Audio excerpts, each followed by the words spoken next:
नमस्कार, आम्रपाली किचनमध्ये तुम्हा सर्वांचं स्वागत आहे। आजची रेसिपी आहे भरीव वांगं। त्यासाठी लागणारं साहित्य: वांगं, एक टोमॅटो, कोथिंबीर, भाजून शेंगदाणे घेतले, हळद, मीठ, मिरची, मसाला, खोबरं, लसूण कापून घेऊ। तवा गरम झालेला आहे, कांदा भाजून घेऊ। कांदा भाजत आलेला आहे, बाकीचे मसाले भाजून घेऊ। खोबरं भाजून घेऊ। मसाला भाजलेला आहे। आता करू गॅस बंद आणि मग थंड झाला की मिक्सरला वाटून घेऊ।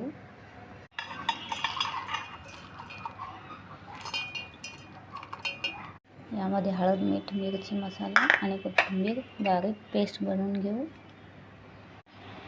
मसाला वाटून झालेला आहे बारीक। याच्यामध्ये रेड काश्मीरी लाल तिखट पावडर टाकते।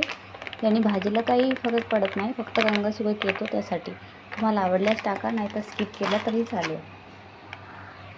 कढईत तेल ठेवलेलं आहे, गरम टोमॅटो तळते आहे, तोपर्यंत वांगी कापून घेऊ। पाण्यात मीठ टाकायचं आहे, वांगी काळे नाही पडणार त्यासाठी। या मिरचीने भाजीला रंग सुरेख येतो। वांगी कापून घेतली, डेट कमी केले थोडेसे आणि इथून कापून घेतले। आतमधून चेक करून घ्यायचे, वांगे किडले वगैरे असू शकतात। आता हा मसाला आपण तळायला टाकू। थोडासा अर्धा मसाला तळायला टाकायचा आहे। वांग्यात मसाला भरून घेते। असं या पद्धतीने टाकायचे आहे मसाला वांग्यामध्ये। बघा, आपण अर्धा मसाला तेलात टाकला होता, त्याला चांगलं तेल सुटलेलं आहे। आता मसाला हे सगळं वांगे मी मसाल्यात भरून घेतलेलं आहे। आता वांगे टाकून घेऊ। तेलामध्ये 2 मिनिटं फ्राय होऊ द्यायचे आहे। 2 मिनिट वांगे चांगले परतून घेतले। त्यामध्ये आता तुम्हाला हवं तशी कन्सिस्टन्सी ठेवू शकता तुम्ही पाण्याची। हे मिक्सरमध्ये आपण मसाला वाटलं तेच पाणी आहे, ते मी टाकून घेते आणि 20 मिनिटं शिजू द्यायचे वांगे झाकण ठेवून। भाजीला छान उकळी आलेली आहे। आता झाकण ठेवून 20 मिनिटं शिजू देऊ। भाजी तिकडे शिजत आहे, तोपर्यंत इकडे चपाती बनवून घेते। ही भाजी तुम्ही चपातीसोबत, भाकरीसोबत, कशाही सोबत खाऊ शकता।